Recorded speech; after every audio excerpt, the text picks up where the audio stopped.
Hello and welcome to Carry On Friday. I'm Alan White. And I am Peter Sheward. As we always have been for the last 29 odd weeks, something like that. Wow. Which means we're 30 next week, I think. 30? Can you imagine what it must be like to be 30? No. No. I really can't. It's really old, isn't it? Yes. I mean, I've still got about 5 or 6 years to go. I know, I've got 8. I've got loads of time. Anyway, what we got coming up tonight, Pete? We've got some fantastic music coming up from Michael Jackson's Savage Garden and the wonderful Ting Tings. Excellent. Of course, we've got the Pants Anthem. We've got a brand new song from a brand new artist. Ooh, very exciting. Breaking new music here on Carry On Friday. Plus, we've got the feature that will replace the A to Z of camp. I love it. Very exciting. But how about a song from the girl of the moment, Duffy? Do you fancy that? I think so. Let's play Mercy.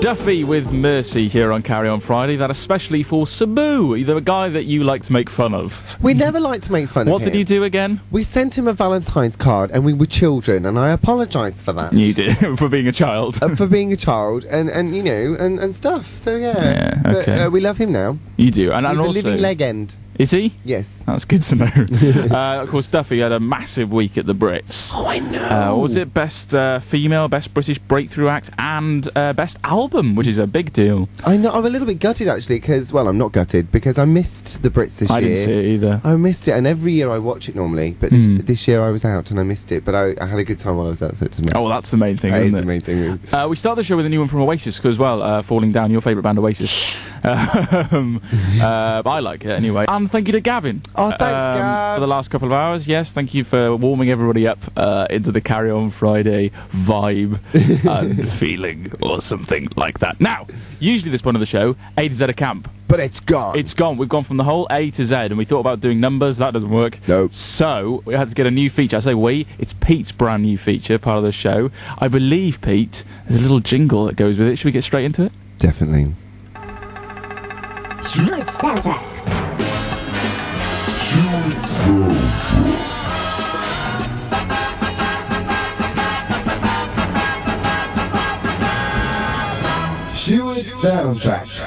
Very nice, Mr. Sheward. Thank you very much. Why don't you tell us a little bit about what the feature is all about?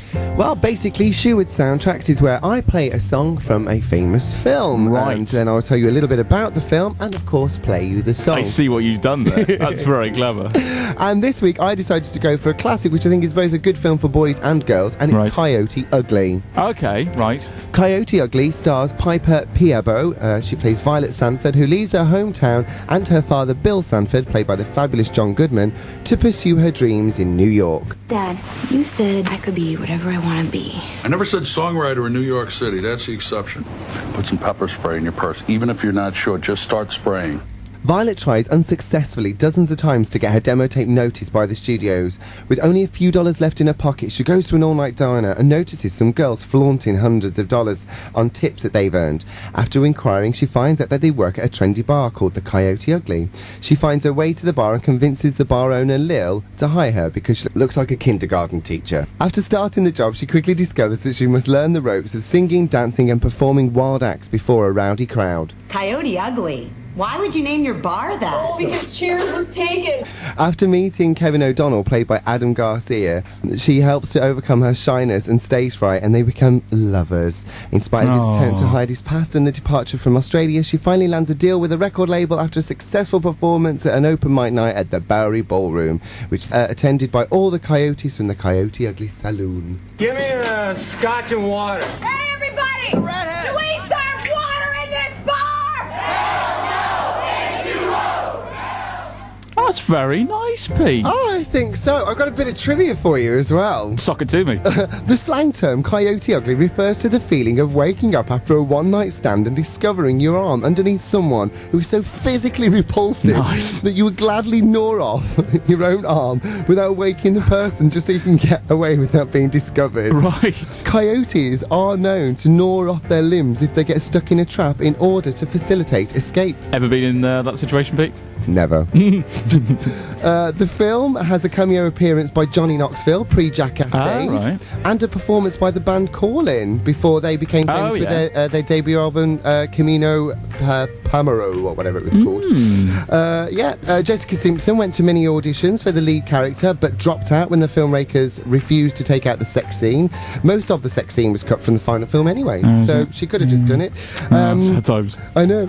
In the movie, Kevin, played by Adam Garcia, is from Australia, and he was born in New South Wales, Australia, and then went on to star in the Christmas Invasion Doctor Who episode, which introduced the new David Tennant Doctor. Wow. I think that's all the information and more that anyone could possibly wish for the film. Good research there, Pete. Good work. Thank you very, very much. So, what song are we going to play from Coyote Ugly? It was released in May the 28th in 2000 and reached the chart position of number 1. It is, of course, Leanne Rimes and I Can't Fight the Moonlight.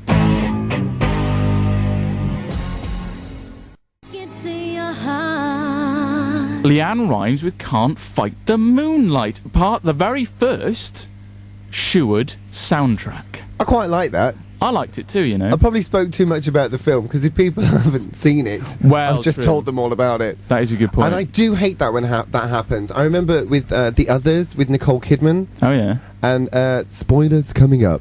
I was sitting there watching it. I thought that was my little spoiler. Do you like that? It's nice. Spoilers coming up. Yeah. I was sat there, and it just started, and a very drunk person came in and went, "Oh, she's dead," and I was just like, "Oh." It's like the Sixth Sense one. Exactly. I've never seen Sixth Sense, and I think the problem is because it got ruined. I see dead people. You too. Mind you, I think you're a bit schizophrenic. The way you were talking and then went, spoilers coming up, then carried on. And the blooming ferret. What? He's under the table. Well, whatever. You know that song, Can't Find the Moonlight, we just played? Yes. That hasn't dated at all, has it? Listen to this bit, listen to this.